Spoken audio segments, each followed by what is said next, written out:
Habitudes des gens efficaces par Stephen Covey. Habitude 1. Proactivité.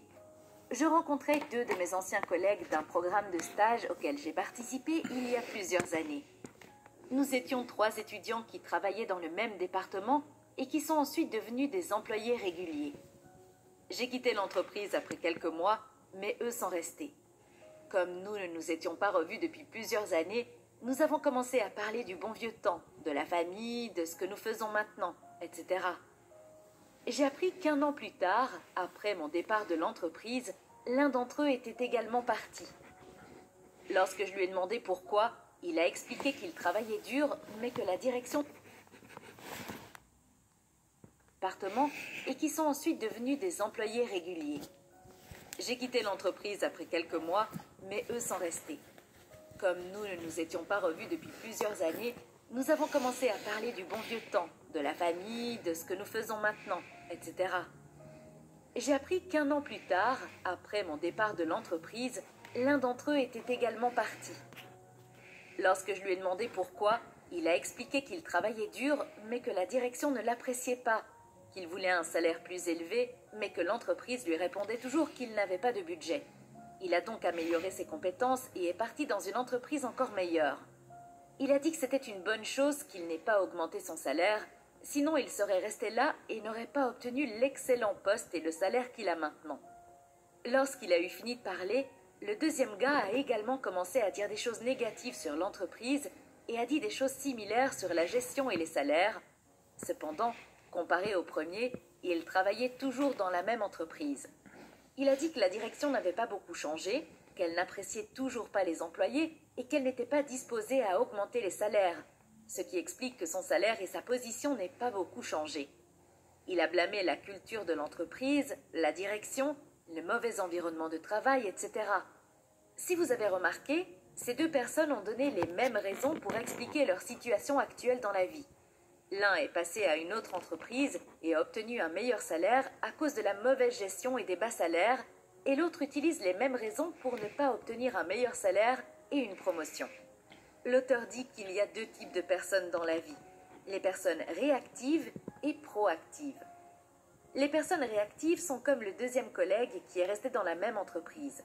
Ces types de personnes se concentrent toujours sur des choses qu'elles ne peuvent pas changer ou contrôler.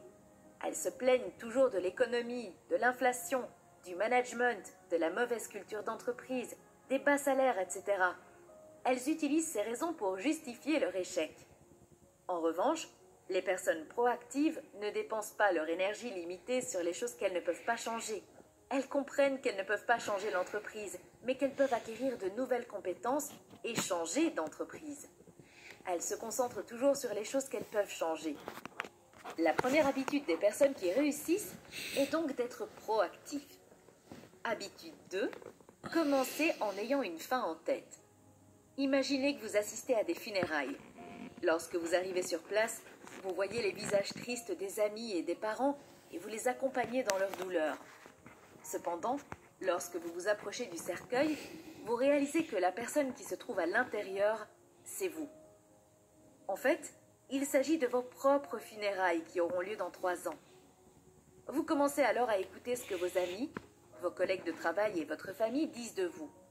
Comment aimeriez-vous qu'on se souvienne de vous? Réfléchissez à ce que vous voulez que votre vie soit pendant les 3 dernières années de votre vie. Quel genre d'amis aimeriez-vous être? Quel genre de patron? Quel genre de mari ou de femme, de père ou de mère espérez-vous être? Quelle réalisation voulez-vous que les gens se souviennent de vous?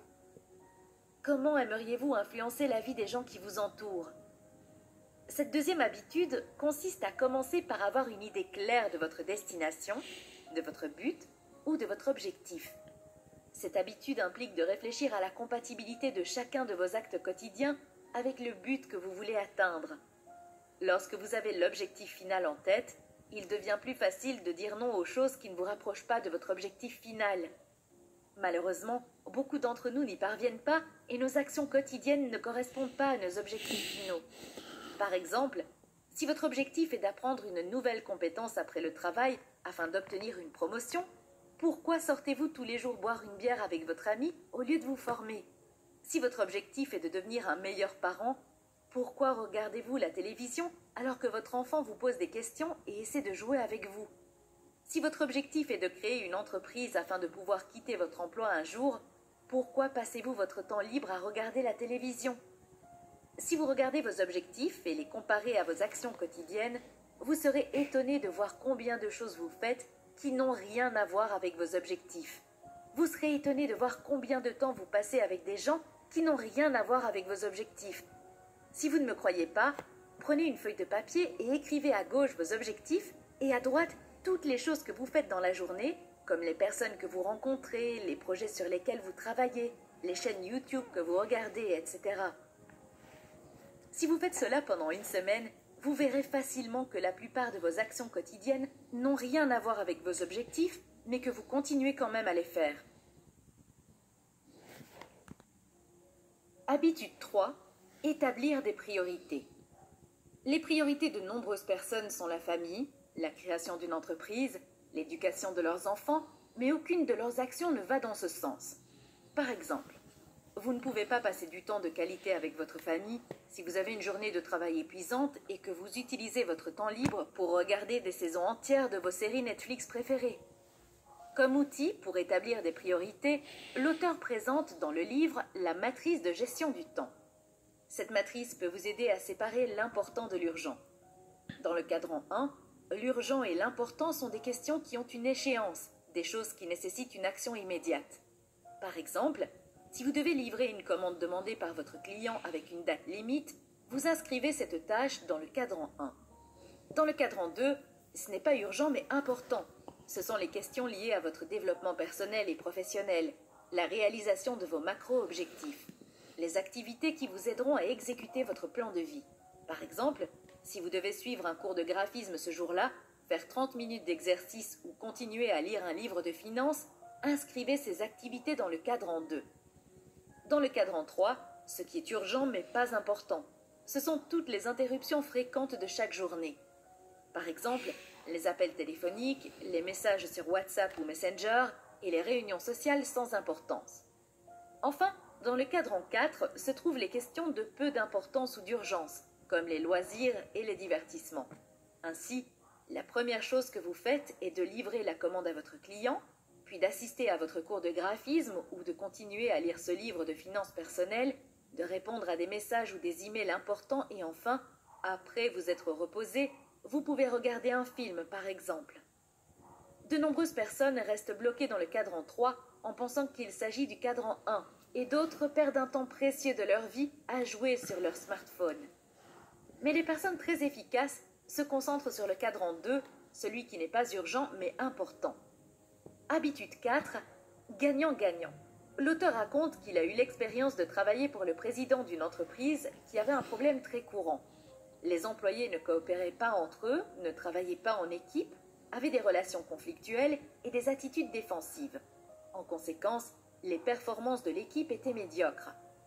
Le président a demandé de l'aide à l'auteur, qui leur a demandé en retour « Y a-t-il une sorte de récompense pour ne pas coopérer ?»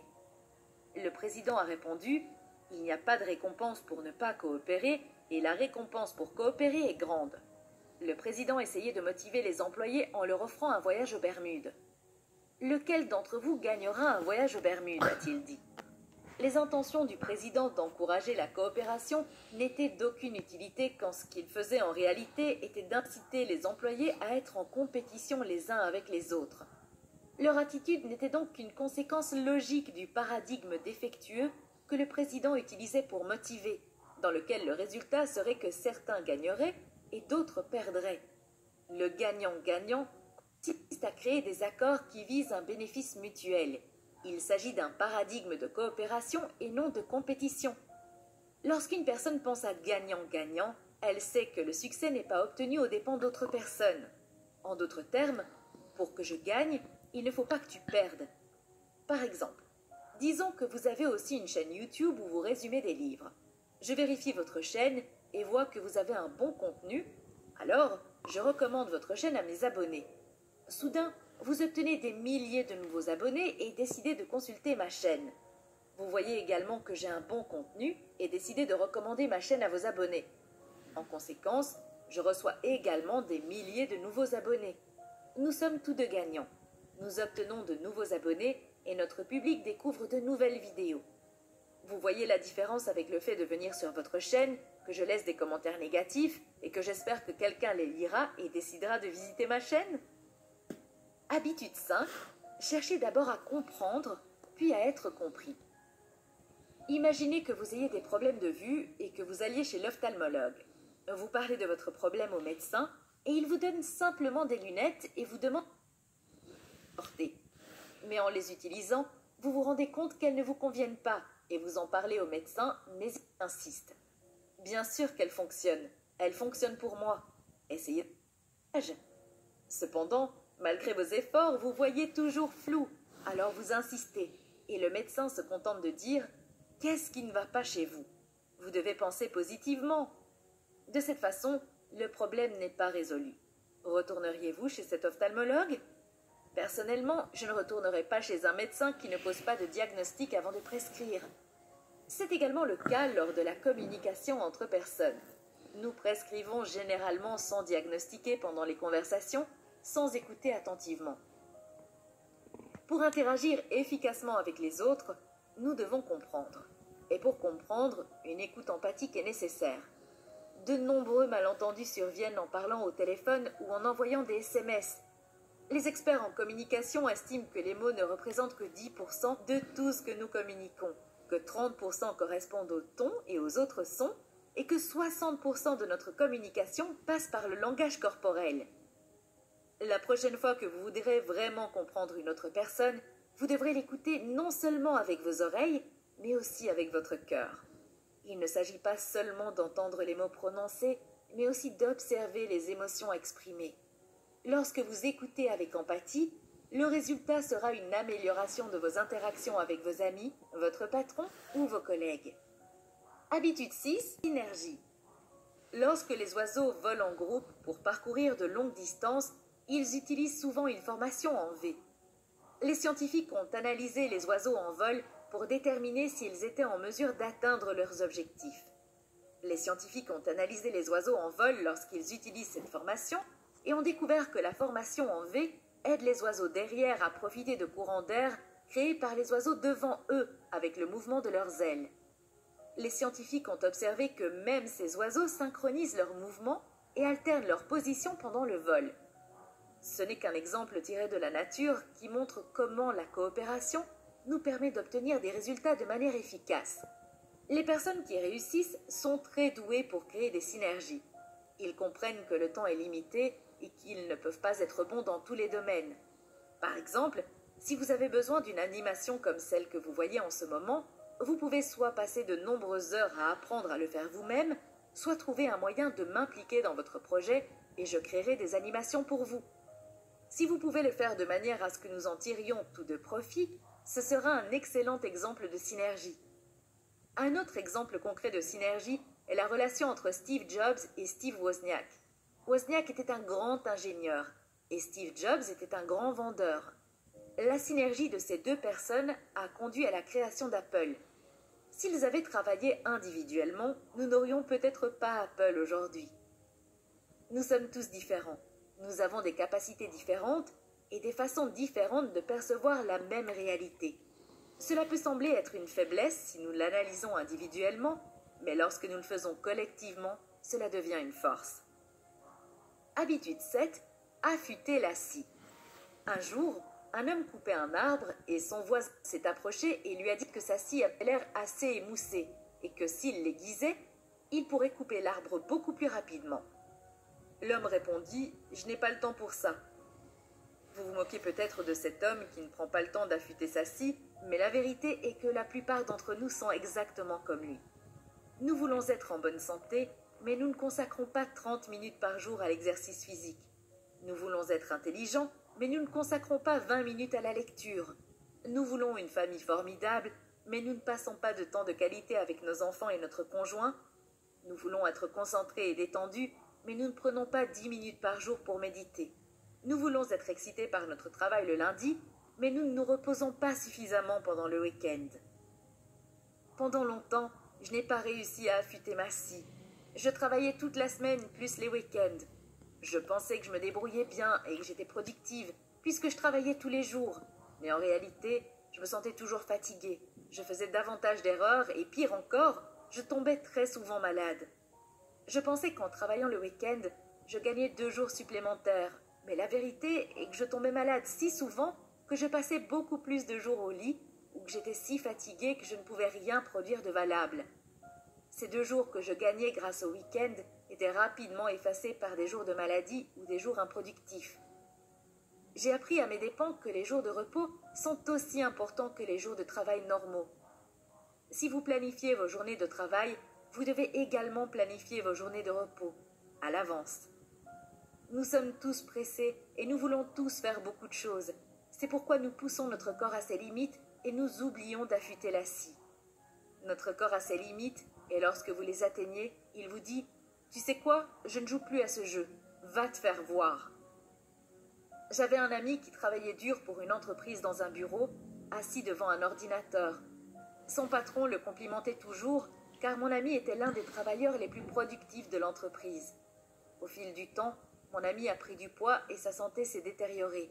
Son absentéisme a augmenté et sa productivité a diminué.